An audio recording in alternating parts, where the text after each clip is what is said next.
कौरव और पांडवों का युद्ध तथा उसका परिणाम। अग्निदेव कहते हैं, युधिष्ठिर और दुर्योधन की सेनाएं कुरुक्षेत्र के मैदान में जा डटी। अपने विपक्ष में पितामह भीष्म तथा आचार्य द्रोण आदि गुरुजनों को देखकर अर्जुन युद्ध से विरत हो गए। तब भगवान श्री कृष्ण ने उनसे कहा, पार्थ, भीष्म आदि गुरुजन शोक के योग्य नहीं है।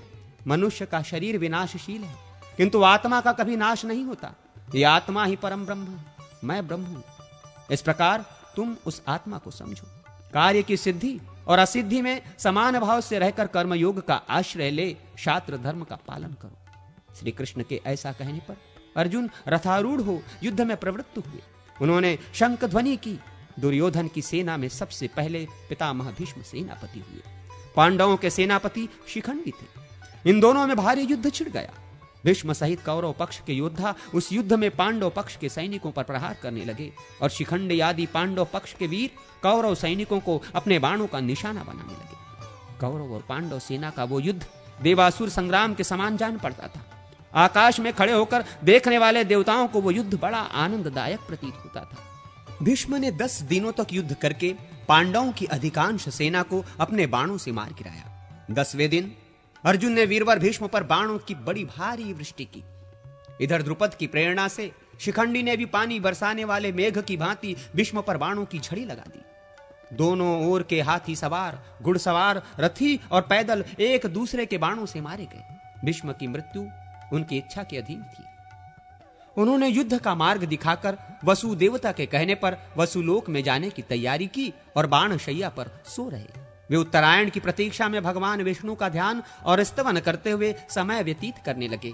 भीष्म के बाण शैया पर गिर जाने के बाद जब दुर्योधन शोक से व्याकुल हो उठा, तब आचार्य द्रोण ने सेनापतित्व का भार ग्रहण किया। उधर हर्ष मनाती हुई पांडवों की सेना में धृष्टद्युम्न सेनापति हुए। उन दोनों में महाभयंकर युद्ध हुआ जो यमलोक की आबादी को बढ़ाने वाला था। विराट और द्रुपद आदि राजा द्रोण रूपी समुद्र में डूब गए। हाथी, घोड़े, रथ और पैदल सैनिकों से युक्त दुर्योधन की विशाल वाहिनी धृष्टद्युम्न के हाथ से मारी जाने लगी। उस समय द्रोण काल के समान जान पड़ते थे। इतने में ही उनके कानों में ये आवाज आई, अश्वत्थामा मारा गया। इतना सुनते ही आचार्य द्रोण ने अस्त्र शस्त्र त्याग दिए। ऐसे समय में धृष्टद्युम्न के बाणों से आहत होकर वे पृथ्वी पर गिर पड़े। द्रोण बड़े ही दुर्धर्ष थे। वे संपूर्ण क्षत्रियों का विनाश करके 5वें दिन मारे गए। दुर्योधन पुनः शोक से आतुर हो उठा। उस समय कर्ण उसकी सेना का कर्णधार हुआ। पांडव सेना का आधिपत्य अर्जुन को मिला। कर्ण और अर्जुन में भांति भांति के अस्त्र शस्त्रों की मारकाट से युक्त महाभयानक युद्ध हुआ जो देवासुर संग्राम को भी मात करने वाला था। कर्ण और अर्जुन के संग्राम में कर्ण ने अपने बाणों से शत्रु पक्ष के बहुत से वीरों का संहार कर डाला, किंतु दूसरे दिन अर्जुन ने उसे मार गिराया। तदनंतर राजा शैल्य कौरव सेना के सेनापति हुए, किंतु वे युद्ध में आधे दिन तक ही टिक सके। दोपहर होते होते राजा युधिष्ठिर ने उन्हें मार गिराया। दुर्योधन की प्रायः सारी सेना युद्ध में मारी गई थी। अंततो गत्वा उसका भीमसेन के साथ युद्ध हुआ। उसने पांडव पक्ष के पैदल आदि बहुत से सैनिकों का वध करके भीमसेन पर धावा किया। उस समय गदा से प्रहार करते हुए दुर्योधन को भीमसेन ने मौत के घाट उतार दिया। दुर्योधन के अन्य छोटे भाई भी भीमसेन के ही हाथ से मारे गए थे। महाभारत संग्राम के उस 18वें दिन रात्रि काल में महाबली अश्वत्थामा ने पांडवों की सोई हुई एक अक्षौहिणी सेना को सदा के लिए सुला दिया। उसने द्रौपदी के 5 पुत्रों, उसके पांचाल देशीय बंधुओं तथा धृष्टद्युम्न को भी जीवित नहीं छोड़ा। द्रौपदी पुत्रहीन होकर रोने बिलखने लगी। तब अर्जुन ने सिंह के अस्त्र से अश्वत्थामा को परास्त करके उसके मस्तक की मणि निकाल ली। उसे मारा जाता देख द्रौपदी ने ही अनुनय विनय करके उसके प्राण बचाए। इतने पर भी दुष्ट अश्वत्थामा ने उत्तरा के गर्भ को नष्ट करने के लिए उस पर अस्त्र का प्रयोग किया। वो गर्भ उसके अस्त्र से प्रायः दग्ध हो गया था, किंतु भगवान श्री कृष्ण ने उसको पुनः जीवन दान दिया। उत्तरा का वो गर्भस्थ शिशु आगे चलकर राजा परीक्षित के नाम से विख्यात हुआ। कृतवर्मा, कृपाचार्य तथा अश्वत्थामा ये 3 वीर कौरव पक्षीय वीर उस संग्राम से जीवित बचे। दूसरी ओर 5 पांडव, सात्यकी तथा भगवान श्री कृष्ण ये 7 ही जीवित रह सके, दूसरे कोई नहीं बचे। उस समय सब ओर अनाथा स्त्रियों का आर्तनाद व्याप्त हो रहा था। भीमसेन आदि भाइयों के साथ जाकर युधिष्ठिर ने उन्हें सांत्वना दी तथा रणभूमि में मारे गए। सभी वीरों का दाह संस्कार करके उनके लिए जलांजलि दे धन आदि का दान किया। तत्पश्चात कुरुर क्षेत्र में शरशैया पर आसीन शांतनु नंदन भीष्म के पास जाकर युधिष्ठिर ने उनसे समस्त शांतिदायक धर्म, राजधर्म, आप धर्म, मोक्ष धर्म तथा दान धर्म की बातें सुनी। फिर वे राज सिंहासन पर आसीन हुए। इसके बाद उन शत्रु मर्दन राजा ने अश्वमेघ यज्ञ करके उसमें ब्राह्मणों को बहुत धन दान किया। तदनंतर द्वारका से लौटे हुए अर्जुन के मुख से मुसलकांड के कारण प्राप्त हुए शाप से पारस्परिक युद्ध द्वारा यादवों के संहार का समाचार सुनकर युधिष्ठिर ने परीक्षित को राजासन पर बिठाया और स्वयं भाइयों के साथ महाप्रस्थान कर स्वर्गलोक को चले गए। यदुकुल का संहार और पांडवों का स्वर्ग गमन। अग्निदेव कहते हैं, ब्रह्मन, जब युधिष्ठिर राज सिंहासन पर विराजमान हो गए तब धृतराष्ट्र गृहस्थ आश्रम से वानप्रस्थ आश्रम में प्रविष्ट हो वन में चले गए, अथवा ऋषियों के एक आश्रम से दूसरे आश्रमों में होते हुए वे वन को गए। उनके साथ देवी गांधारी और प्रथा कुंती भी थी। विदुर जी दावानल से दग्ध हो स्वर्ग सिधारे। इस प्रकार भगवान विष्णु ने पृथ्वी का भार उतारा और धर्म की स्थापना की तथा अधर्म का नाश करने के लिए पांडवों को निमित्त बनाकर दानव, दैत्य आदि का संहार किया। तत्पश्चात भूमि का भार बढ़ाने वाले यादव कुल का भी ब्राह्मणों के शाप के बहाने मूसल के द्वारा संहार कर डाला। अनिरुद्ध के पुत्र वज्र को राजा के पद पर अभिषिक्त किया।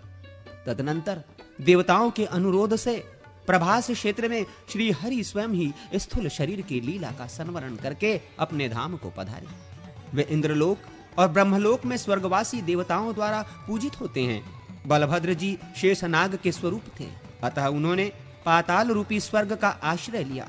अविनाशी भगवान श्रीहरि ध्यानी पुरुषों के ध्येय हैं। उनके अंतर्धान हो जाने पर समुद्र ने उनके निज निवास स्थान को छोड़कर शेष द्वारिकापुरी को अपने जल में डुबो दिया।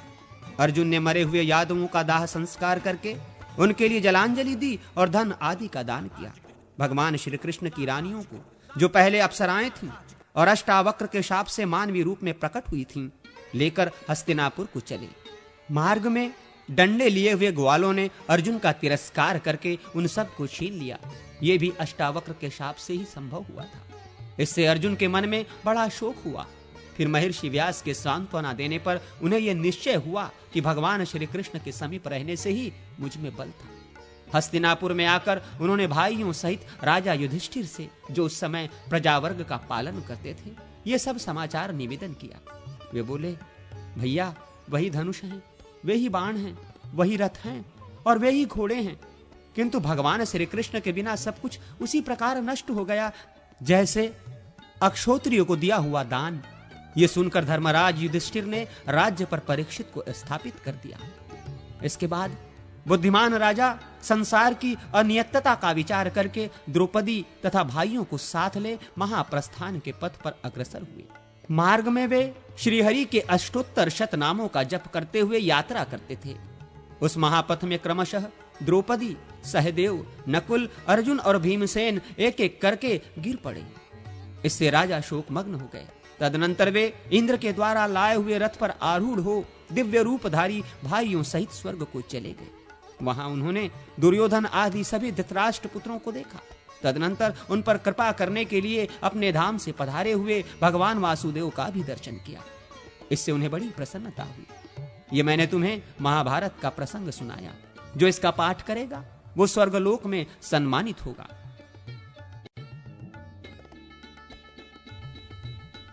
बुद्ध और कल्कि अवतारों की कथा।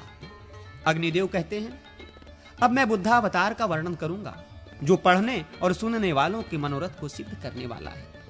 पूर्व काल में देवताओं और असुरों में घोर संग्राम हुआ। उसमें दैत्यों ने देवताओं को परास्त कर दिया। तब देवता लोग त्राही त्राही पुकारते हुए भगवान की शरण में गए। भगवान माया मोहमय रूप में आकर राजा शुद्धोदन के पुत्र हुए। उन्होंने दैत्यों को मोहित किया और उनसे वैदिक धर्म का परित्याग करा दिया। वे बुद्ध के अनुयायी दैत्य बौद्ध कहलाए। फिर उन्होंने दूसरे लोगों से वेद धर्म का त्याग करवाया। इसके बाद माया मोह की आर्हत रूप से प्रकट हुआ। उसने दूसरे लोगों को भी आर्हत बनाया। इस प्रकार उनके अनुयायी वेद धर्म से वंचित होकर पाखंडी बन गए। उन्होंने नरक में ले जाने वाले कर्म करना आरंभ किया। वे सब के सब कलियुग के अंत में वर्ण संकर होंगे और नीच पुरुषों से दान लेंगे। इतना ही नहीं, वे लोग डाकू और दुराचारी भी होंगे। वाजसनेय बृहदारण्यक मात्र ही वेद कहलाएगा। वेद की 10-5 शाखाएं ही प्रमाणभूत मानी जाएंगी। धर्म का चोला पहने हुए सब लोग अधर्म में ही रुचि रखने वाले होंगे। राजा रूपधारी मलेच्छ मनुष्यों का भक्षण करेंगे।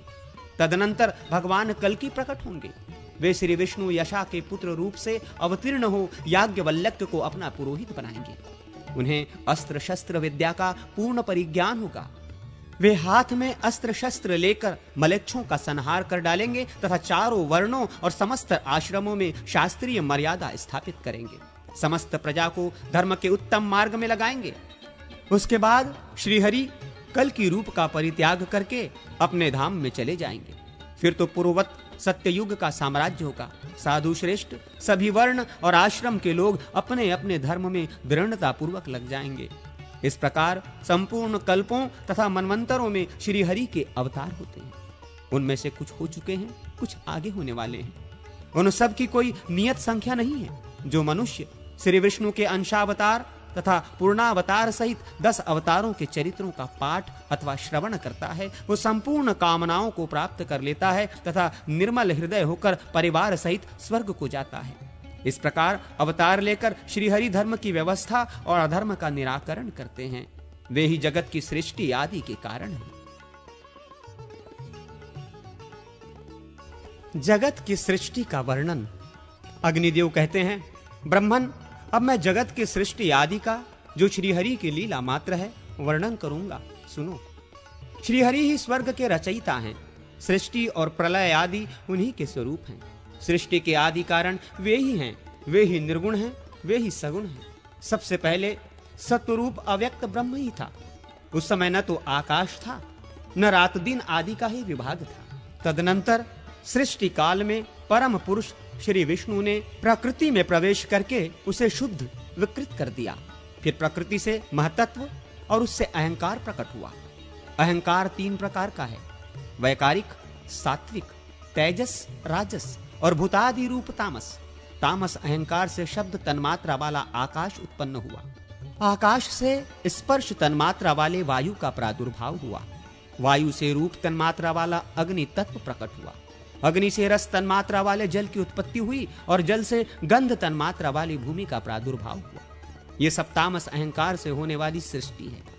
इंद्रियां तेजस अर्थात राजस अहंकार से प्रकट हुई हैं। 10 इंद्रियों के अधिष्ठाता 10 देवता और 11वीं इंद्रिय मन के भी अधिष्ठाता देवता। ये वैकारिक अर्थात सात्विक अहंकार की सृष्टि है। तत्पश्चात नाना प्रकार की प्रजा को उत्पन्न करने की इच्छा वाले भगवान स्वयंभू ने सबसे पहले जल की ही सृष्टि की और उसमें अपनी शक्ति वीर्य का आधान किया।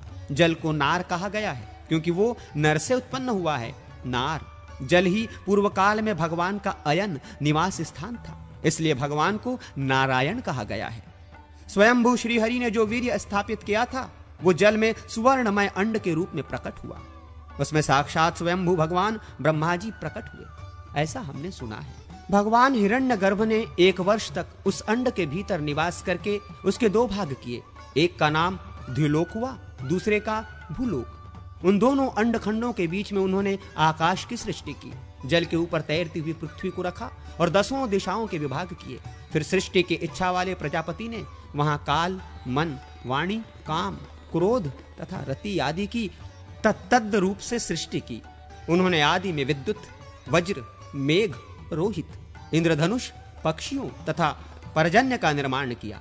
तत्पश्चात यज्ञ की सिद्धि के लिए मुख से ऋक्, यजु और सामवेद को प्रकट किया। उनके द्वारा साध्य गणों ने देवताओं का यजन किया।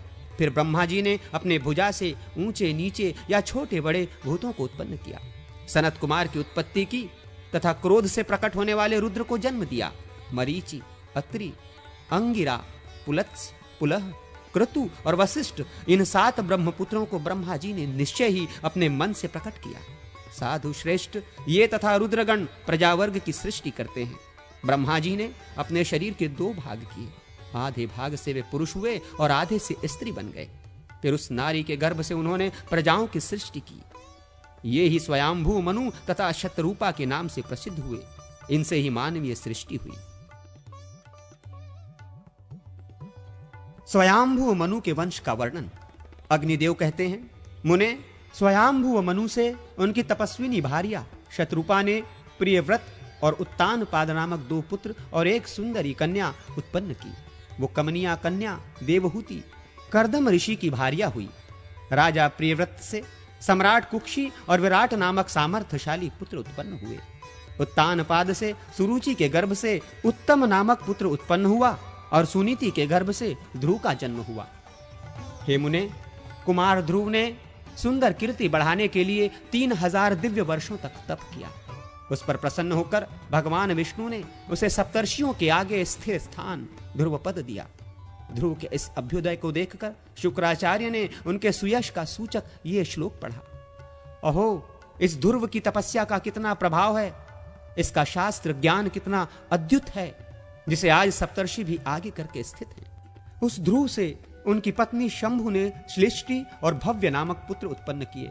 श्लिष्टि से उसकी पत्नी सुच्छाया ने क्रमशः रिपु, रिपुंजय, पुष्य, व्रकल और व्रकतेजा इन 5 निष्पाप पुत्रों को अपने गर्भ में धारण किया। रिपु के वीर्य से बृहति ने चाक्षुष और सर्वतेजा को अपने गर्भ में स्थान दिया। चाक्षुष ने वीरण प्रजापति की कन्या पुष्करणी के गर्भ से मनु को जन्म दिया। मनु से नंगवला के गर्भ से 10 उत्तम पुत्र हुए। उनके नाम ये हैं: उरु, पुरु, शतधुम्न तपस्वी, सत्यवाक कवि, अग्निष्ट, अतिरात्र, सुदुम्न और अभिमन्यु। उरु के वंश से आग्नेयी ने अंग, सुमना, स्वाति, क्रतु, अंगिरा और गय नामक महान तेजस्वी 6 पुत्र उत्पन्न किए।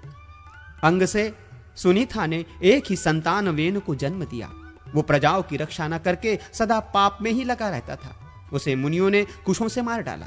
तदनंतर ऋषियों ने संतान के लिए वेन के दाएं हाथ का मंथन किया। हाथ का मंथन होने पर राजा पृथु प्रकट हुए। उन्हें देखकर मुनियों ने कहा, ये महान तेजस्वी राजा अवश्य ही समस्त प्रजा को आनंदित करेंगे तथा महान यश प्राप्त करेंगे। क्षत्रिय वंश के पूर्वज वेन कुमार राजा पृथु अपने तेजस से सबको दग्ध करते हुए धनुष और कवच धारण किए हुए ही प्रकट हुए थे। वे संपूर्ण प्रजा की रक्षा करने लगे। राजसूय यज्ञ में दीक्षित होने वाले नरेशों में वे सबसे पहले भूपाल थे। उनके 2 पुत्र उत्पन्न हुए। स्तुति कर्म में निपुण अद्युत कर्मासुत और मागधों ने उनका स्तवन किया। वे प्रजाओं का रंजन करने के कारण राजा नाम से विख्यात हुए। उन्होंने प्रजाओं की जीवन रक्षा के निमित्त अन्न की उपज बढ़ाने के लिए गोरूप धारिणी पृथ्वी का दोहन किया। उस समय एक साथ ही देवता, मुनिवृंद, गंधर्व, अप्सरागण, पितर, दानव, सर्प, लता, पर्वत और मनुष्यों आदि के द्वारा अपने अपने विभिन्न पात्रों में दुही जाने वाली पृथ्वी ने सबको इच्छा अनुसार दूध दिया, जिससे सबने प्राण धारण किए। पृथ्वी के जो 2 धर्मज्ञ पुत्र उत्पन्न हुए, उनके नाम थे अंतर्धी और पालित। अंतर्धान अंतर्धी के अंश से उनकी शिखंडी नाम वाली पत्नी ने अविर्धान को जन्म दिया। अग्नि कुमारी धिष्णा ने अविर्धान के अंश से 6 पुत्रों को उत्पन्न किया। उनके नाम ये हैं: प्राचीन बहिर्ष, शुक्र, गय, कृष्ण, वज्र और अजीन। राजा प्राचीन बहिर्षि प्रायः यज्ञ में ही लगे रहते थे, जिससे उस समय पृथ्वी पर दूर दूर तक पूर्वाग्र कुश फैल गए थे। इससे वे ऐश्वर्यशाली राजा प्राचीन बहिर्षि नाम से विख्यात हुए। वे एक महान प्रजापति थे। प्राचीन बहिर्षि से उनकी पत्नी समुद्र कन्या सवर्णा ने 10 पुत्रों को अपने गर्भ में धारण किया। वे सभी प्रचेता नाम से प्रसिद्ध हुए और सब के सब धनुर्वेद में पारंगत थे। वे एक समान धर्म का आचरण करते हुए समुद्र के जल में रहकर 10,000 वर्षों तक महान तप में लगे रहे। अंत में भगवान विष्णु से प्रजापति होने का वरदान पाकर वे संतुष्ट हो जल से बाहर निकले। उस समय प्रायः समस्त भूमंडल और आकाश बड़े बड़े सघन वृक्षों से व्याप्त हो गया था। ये देख उन्होंने अपने मुख से प्रकट अग्नि और वायु के द्वारा सब वृक्षों को जला दिया। तब वृक्षों का ये संहार देख राजा सोम इन प्रचेताओं के पास जाकर बोले, आप लोग अपना कोप शांत करें। ये वृक्षगण आपको एक मारिशा नाम वाली सुंदरी कन्या अर्पण करेंगे। ये कन्या तपस्वनी मुनि कंडू के अंश से प्रलोमचा अप्सरा के गर्भ से स्वेद बिंदु के रूप में प्रकट हुई है। मैंने ही भविष्य की बातें जानकर इसे कन्या रूप में उत्पन्न कर पाला पोसा है। इसके गर्भ से दक्ष उत्पन्न होंगे जो प्रजा की वृद्धि करेंगे। प्रचिताओं ने उस कन्या को ग्रहण किया। तत्पश्चात उसके गर्भ से दक्ष उत्पन्न हुए। दक्ष ने चर, अचर, द्विपद और चतुष्पद आदि प्राणियों की मानसिक सृष्टि करके अंत में बहुत सी स्त्रियों को उत्पन्न किया। उनमें से 10 को उन्होंने धर्मराज को अर्पण किया और 13 कन्याएं कश्यप को दी। 27 कन्याएं चंद्रमा को, 4 अरिष्ट नेमि को, 2 बहुपुत्र को और 2 कन्याएं अंगिरा को दी। पूर्व काल में मानसिक संकल्प से सृष्टि होती थी। उसके बाद उन दक्ष कन्याओं से मैथुन द्वारा देवता और नाग आदि प्रकट हुए। अब मैं धर्मराज से उनकी 10 पत्नियों के गर्भ से जो संतानें हुई उस धर्म सर्ग का वर्णन करूंगा। विश्वा नाम वाली पत्नी से विश्वदेव प्रकट हुए।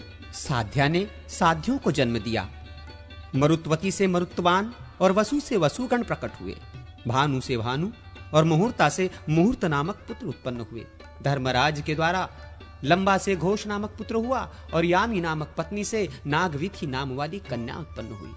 पृथ्वी का संपूर्ण विषय भी मरुत्वती से ही प्रकट हुआ। संकल्पा के गर्भ से संकल्पों की वृष्टि हुई। चंद्रमा से उनकी नक्षत्र रूपिणी पत्नी के गर्भ से 8 पुत्र हुए। उनके नाम ये हैं: आप, ध्रुव, सोम, धर, अनिल, अनल, प्रत्यूष और प्रभास। ये 8 वसु हैं। आपके वैततंडय श्रम, शांत और मुनि नामक पुत्र हुए। ध्रुव का पुत्र लोकांतकारी काल हुआ और सोम का पुत्र वर्चा हुआ। धर की पत्नी मनोहरा के गर्भ से द्रविण, हुतहव्यवह, शिशिर, प्राण और रमण उत्पन्न हुए। अनिल का पुत्र पुरोजव और अनल अग्नि का अविज्ञात था। अग्नि का पुत्र कुमार हुआ जो सरकंडों की ढेरी पर उत्पन्न हुआ। उसके पीछे शाख, विशाख और नैगमय नामक पुत्र हुए। कुमार कृतिका के गर्भ से उत्पन्न होने के कारण कार्तिकेय कहलाए तथा कृतिका के दूसरे पुत्र सनत कुमार नामक यति हुए। प्रत्यूष से देवलग का जन्म हुआ और प्रभास से विश्वकर्मा का। ये विश्वकर्मा देवताओं के बढ़ाई थे और हजारों प्रकार की शिल्पकारी का काम करते थे। उनके ही निर्माण किए हुए शिल्प और भूषण आदि के सहारे आज भी मनुष्य अपनी जीविका चलाते हैं। सुरभि ने कश्यप जी के अंश से 11 रुद्रों को उत्पन्न किया तथा हे साधु श्रेष्ठ, सती ने अपनी तपस्या एवं महादेव जी के अनुग्रह से संभावित होकर 4 पुत्र उत्पन्न किए। उनके नाम ये हैं: अजैकपाद, अहिर्बुर्धन्य, त्वष्टा और रुद्र। त्वष्टा के पुत्र महायशस्वी श्रीमान विश्वरूप हुए। हर, बहुरूप, त्रम्बक, अपराजित, वृषाकपि, शंभु, करपर्दी, रैवत, मृगव्याध, सर्प और कपाली। ये 11 रुद्र प्रधान हैं। यूं तो सैकड़ों लाखों रुद्र हैं जिनसे यह चराचर जगत व्याप्त है। कश्यप आदि के वंश का वर्णन। हे मुने, अब मैं अदिति आदि दक्ष कन्याओं से उत्पन्न हुए कश्यप जी की सृष्टि का वर्णन करता हूं। साक्षुक मनवंतर में जो तुषित नामक 12 देवता थे, वे ही पुनः इस वैवस्वत मनवंतर में कश्यप के अंश से अदिति के गर्भ में आए थे। वे विष्णु, शक्र, इंद्र, त्वष्टा, धाता, अर्यमा, पुषा, विवस्वान, सविता, मित्र, वरुण, भग और अंशु नामक 12 आदित्य हुए। अरिष्ट नेमि की 4 पत्नियों से 16 संतानें उत्पन्न हुई। विद्वान बहुपुत्र के उनकी 2 पत्नियों से कपिला, लोहिता आदि के भेद से 4 प्रकार की विद्युत स्वरूप कन्याएं उत्पन्न हुई। अंगिरा मुनि से उनकी 2 पत्नियों द्वारा श्रेष्ठ ऋचाएं हुई तथा कृष्वाश्व के भी उनकी 2 पत्नियों से देवताओं के दिव्य आयुध उत्पन्न हुए। जैसे आकाश में सूर्य के उदय और अस्तभाव बारंबार होते रहते हैं, उसी प्रकार देवता लोग युग युग में कल्प कल्प में उत्पन्न एवं विनिष्ट होते रहते हैं। कश्यप जी से उनकी पत्नी देती के गर्भ से हिरण्यकशिपु और हिरण्याक्ष नामक पुत्र उत्पन्न हुए। फिर सिंह का नाम वाली एक कन्या भी हुई जो विप्रचति नामक दानव की पत्नी हुई। उसके गर्भ से राहु आदि की उत्पत्ति हुई जो सहिकेय नाम से विख्यात हुए। हिरण्यकश्यपु के 4 पुत्र हुए जो अपने बल पराक्रम के कारण विख्यात थे। इनमें पहला ह्लाद, दूसरा अनुह्लाद और तीसरे प्रहलाद हुए, जो महान विष्णु भक्त थे, और चौथा संह्लाद था। ह्लाद का पुत्र हर्द हुआ। संह्लाद के पुत्र आयुष्मान शिवी और वाशकल थे। प्रहलाद का पुत्र विरोचन हुआ और विरोचन से बलि का जन्म हुआ। हे महामुने, बलि के 100 पुत्र हुए, जिनमें बाणासुर ज्येष्ठ था। पूर्व कल्प में इस बाणासुर ने भगवान उमापति को भक्ति भाव से प्रसन्न कर उन परमेश्वर से यह वरदान प्राप्त किया था कि मैं आपके पास ही विचरता रहूंगा। हिरण्याक्ष के 5 पुत्र थे, शंबर, शकुनी, द्विमूर्धा, शंकु और आर्य। कश्यप जी की दूसरी पत्नी दनु के गर्भ से 100 दानव पुत्र उत्पन्न हुए। इनमें स्वयंभू की कन्या सुप्रभा थी और पुलोमा दानव की पुत्री थी शची। उपदानव की कन्या हयशिरा थी और वृषपर्वा की पुत्री शर्मिष्ठा। पुलोमा और कालका ये 2 वैश्वानर की कन्याएं थीं। ये दोनों कश्यप जी की पत्नी हुई। इन दोनों के करोड़ों पुत्र थे।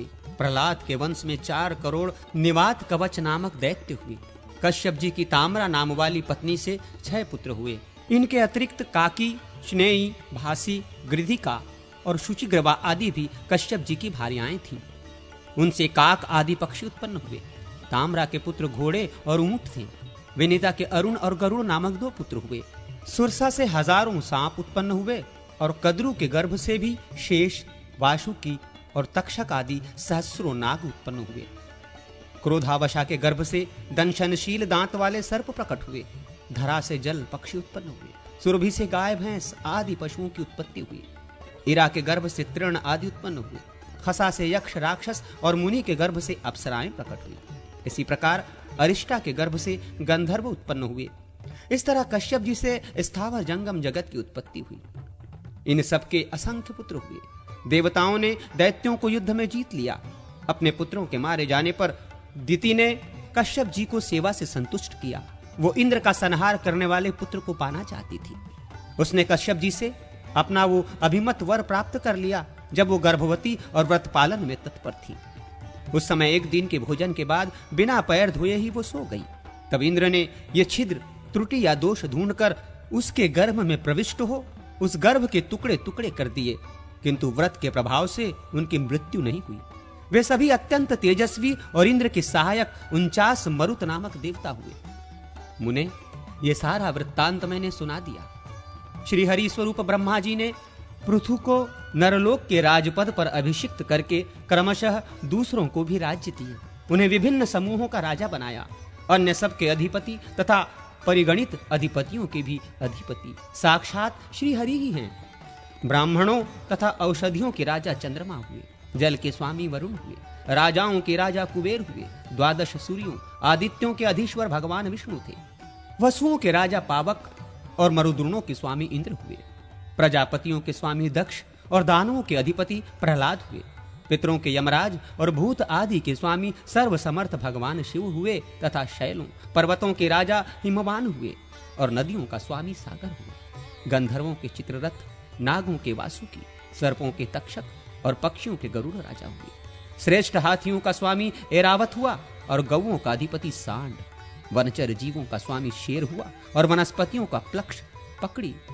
घोड़ों का स्वामी उच्चैश्रवा हुआ। सुधनवा पूर्व दिशा का रक्षक हुआ। दक्षिण दिशा में शंखपद और पश्चिम में केतुमान रक्षक नियुक्त हुए। इसी प्रकार उत्तर दिशा में हिरण्य नोमक राजा हुआ। ये प्रतिसर्ग का वर्णन किया गया है। सर्ग का वर्णन। अग्निदेव कहते हैं, मुने, प्रकृति से पहले महतत्व की सृष्टि हुई। इसे ब्रह्म सर्ग समझना चाहिए। दूसरी तन्मात्राओं की सृष्टि हुई। इसे भूत सर्ग कहा गया है। तीसरी वैकारिक सृष्टि है। इसे ऐन्द्रियक सर्ग कहते हैं। इस प्रकार यह बुद्धिपूर्वक प्रकट हुआ प्राकृत सर्ग 3 प्रकार का है। चौथे प्रकार की सृष्टि को मुख्य सर्ग कहते हैं। मुख्य नाम है स्थावरों, वृक्ष, पर्वत आदि, जो तिर्यक श्रोता कहा गया है, अर्थात जिससे पशु पक्षियों की उत्पत्ति हुई है। वो तर्यगोन्न सर्ग 5वां है। ऊर्ध्व श्रोताओं की सृष्टि को देव सर्ग कहते हैं। वो 6ठा सर्ग है। इसके पश्चात अर्वाक्त श्रोताओं की सृष्टि हुई। यही 7वां मानव सर्ग है। 8वां अनुग्रह सर्ग है जो सात्विक और तामस भी है। ये अंत वाले 5 वैकृत सर्ग हैं और आरंभ के 3 प्राकृत सर्ग कहे गए हैं। प्राकृत और विकृत सर्ग तथा 9वें प्रकार का कौमार सर्ग, ये कुल 9 सर्ग ब्रह्मा जी से प्रकट हुए जो इस जगत के मूल कारण है। ख्याति आदि दक्ष कन्याओं से भृगुआदि महर्षियों ने ब्याह किया। कुछ लोग नित्य, नैमित्तिक और प्राकृतिक इस भेद से 3 प्रकार की सृष्टि मानते हैं। जो प्रतिदिन होने वाले अवान्तर प्रलय से प्रतिदिन जन्म लेते रहते हैं वो नित्य सर्ग कहा गया है। भृगु से उनकी पत्नी ख्याति ने धाता विधाता नामक 2 देवताओं को जन्म दिया तथा लक्ष्मी नाम की कन्या भी उत्पन्न की जो भगवान विष्णु की पत्नी हुई। इंद्र ने अपने अभ्युदय के लिए इन्हीं का स्तवन किया था। धाता और विधाता के क्रमशः प्राण और मुकरंडु नामक 2 पुत्र हुए। मुकरंडु से मार्कंडेय का जन्म हुआ, उनसे वेदशिरा उत्पन्न हुए। मरीचि के संभूति के गर्भ से पौर्णमास नामक पुत्र हुआ और अंगिरा के स्मृति की गर्भ से अनेक पुत्र तथा सीनी वाली कुहु, राका और अनुमति नामक 4 कन्याएं हुई। अत्रि के अंश से अनसुईया ने सोम, दुर्वासा और दत्तात्रेय नामक पुत्रों को जन्म दिया। इनमें दत्तात्रेय महान योगी थे। पुलत्स मुनि की पत्नी प्रीति के गर्भ से दत्तोली नामक पुत्र उत्पन्न हुआ। पुलह से क्षमा के गर्भ से सहिष्णु एवं सर्वपादिक का जन्म हुआ। कृतु के सन्नति से बालखिल्य नामक 60,000 पुत्र उत्पन्न हुए जो अंगूठे के पोरों के बराबर और महान तेजस्वी थे। वशिष्ठ से ऊर्जा के गर्भ से राजा, गात्र, ऊर्ध्व बाहु, सवन, अनध, शुक्र और सुतपा ये 7 ऋषि प्रकट हुए। स्वाहा एवं अग्नि से पावक, पवमान और शुचि नामक पुत्र हुए। इसी प्रकार अज से अग्निश्वात, बहिर्षद, अनग्नि एवं साग्नि पितर हुए। पितरों से स्वाधा के गर्भ से मेना और वैधारिणी नामक 2 कन्याएं हुई। अधर्मा की पत्नी हिंसा हुई, उस दोनों से अमृत नामक पुत्र और निकृति नाम वाली कन्या की उत्पत्ति हुई। इन दोनों ने परस्पर विवाह किया और इनसे भय तथा नरक का जन्म हुआ। क्रमशः माया और वेदना इनकी पत्नियां हुई। इनमें से माया ने भय के संपर्क से समस्त प्राणियों के प्राण लेने वाले मृत्यु को जन्म दिया और वेदना ने नरक के संयोग से दुख नामक पुत्र उत्पन्न किया। इसके पश्चात मृत्यु से व्याधि, जरा, शोक, तृष्णा और क्रोध की उत्पत्ति हुई। ब्रह्मा जी से एक रोता हुआ पुत्र हुआ जो रुदन करने के कारण रुद्र नाम से प्रसिद्ध हुआ। तथा हे द्विज, उन पितामह ब्रह्मा जी ने उसे भव, शर्व, ईशान, पशुपति, भीम, उग्र और महादेव आदि नामों से पुकारा। रुद्र की पत्नी सती ने अपने पिता दक्ष पर कोप करने के कारण देह त्याग किया और हिमवान की कन्या रूप में प्रकट होकर पुनः वे शंकर जी की ही धर्मपत्नी हुई। किसी समय नारद जी ने ऋषियों के प्रति विष्णु आदि देवताओं की पूजा का विधान बतलाया था। स्नान आदि पूर्वक की जाने वाली उन पूजाओं का विधिवत अनुष्ठान करके स्वयंभुव मनु आदि ने भोग और मोक्ष दोनों प्राप्त किए थे।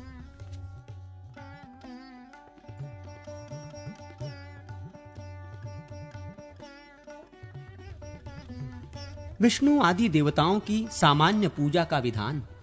नारद जी बोले, अब मैं विष्णु आदि देवताओं की सामान्य पूजा का वर्णन करता हूं तथा समस्त कामनाओं को देने वाले पूजा संबंधी मंत्रों को भी बतलाता हूं। भगवान विष्णु के पूजन में सर्वप्रथम परिवार सहित भगवान अच्युत को नमस्कार करके पूजन आरंभ करें। इसी प्रकार पूजा मंडप के द्वार देश में क्रमशः दक्षिण वाम भाग में धाता और विधाता का तथा गंगा और यमुना का भी पूजन करें। फिर शंख निधि और पद्म निधि इन 2 निधियों की, द्वार लक्ष्मी की, वास्तु पुरुष की तथा आधार शक्ति कूर्म, अनंत, पृथ्वी, धर्म, ज्ञान, वैराग्य और ऐश्वर्य की पूजा करें। तदनंतर अधर्म आदि का अर्थात अधर्म, अज्ञान, अवैराग्य और अनैश्वर्य का पूजन करें तथा एक कमल की भावना करके उसके मूल, नाल, पद्म, केसर और कर्णिकाओं की पूजा करें। फिर ऋग्वेद आदि 4 वेदों की, सतयुग आदि युगों की, सत्व आदि गुणों की और सूर्य आदि के मंडल की पूजा करें। इसी प्रकार विमला, उत्कर्षिणी, ज्ञाना, क्रिया, योगा आदि जो शक्तियां हैं उनकी पूजा करें तथा प्रहलदी, सत्या, ईशा, अनुग्रह, निर्मल मूर्ति दुर्गा, सरस्वती, गण, गणेश, क्षेत्रपाल और वासुदेव, संकर्षण, प्रद्युम्न, अनिरुद्ध आदि का पूजन करें। इसके बाद हृदय, सिर, चूड़ा, शिखा, वर्म, कवच, नेत्र आदि अंगों की, फिर शंख, चक्र, गदा और पद्म नामक अस्त्रों की, श्रीवत्स, कौस्तुभ और वनमाला की तथा लक्ष्मी, पुष्टि, गरुड़ और गुरुदेव की पूजा करें। तत्पश्चात इंद्र, अग्नि, यम, नृति, जल, वरुण, वायु, कुबेर, ईशान, ब्रह्मा और अनंत, इन दिक्पालों की, इनके अस्त्रों की, कुमुद आदि विष्णु पार्षदों या द्वारपालों की और विश्वक्सेन की आवरण मंडल आदि में पूजा आदि करने से सिद्धि प्राप्त होती है। अब भगवान शिव की सामान्य पूजा बताई जाती है। इसमें पहले नंदी का पूजन करना चाहिए, फिर महाकाल का, तदनंतर क्रमशः दुर्गा, यमुना, गण आदि का, वाणी, श्री, गुरु, वास्तुदेव, आधार शक्ति आदि और धर्म आदि का अर्चन करें। फिर वामा, ज्येष्ठा, रौद्री, काली, कलविकरणी, बलविकरणी, बल प्रमथिनी, सर्वभूत दमनी और कल्याणमयी मनोमन्नी, इन 9 शक्तियों का क्रम से पूजन करें।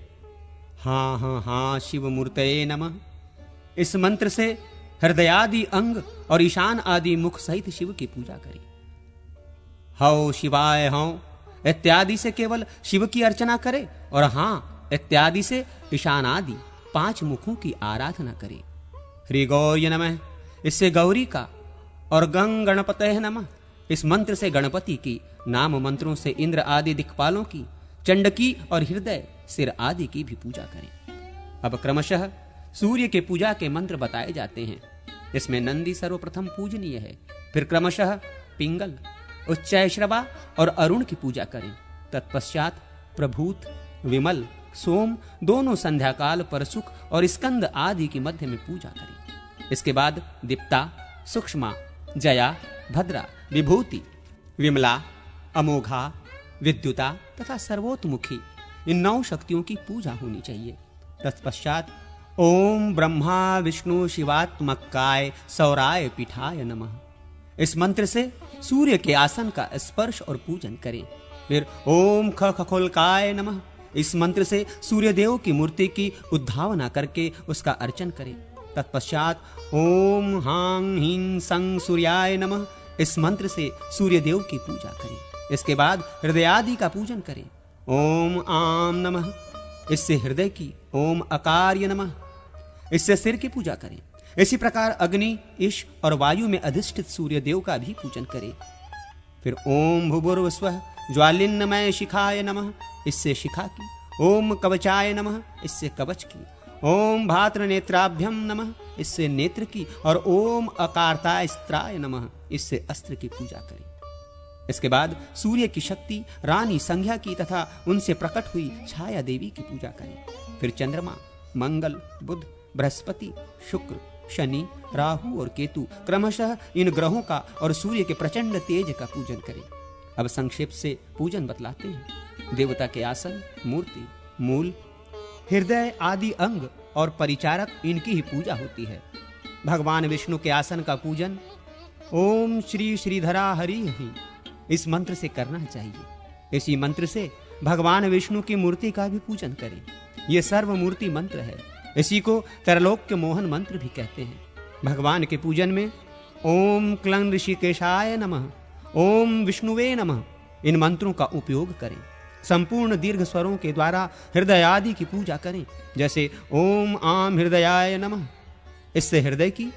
ओम ईशिरी से नमः, इससे सिर की। ओम ओम शिखाय नमः, इससे शिखा की। ओम ऐं कवचाय नमः, इससे कवच की। ओम ऐं नेत्राभ्याम नमः, इससे नेत्रों की। और ओम ओम अस्त्राय नमः, इससे अस्त्र की पूजा करें। 5वीं अर्थात परिचारकों की पूजा संग्राम आदि में विजय आदि देने वाली है।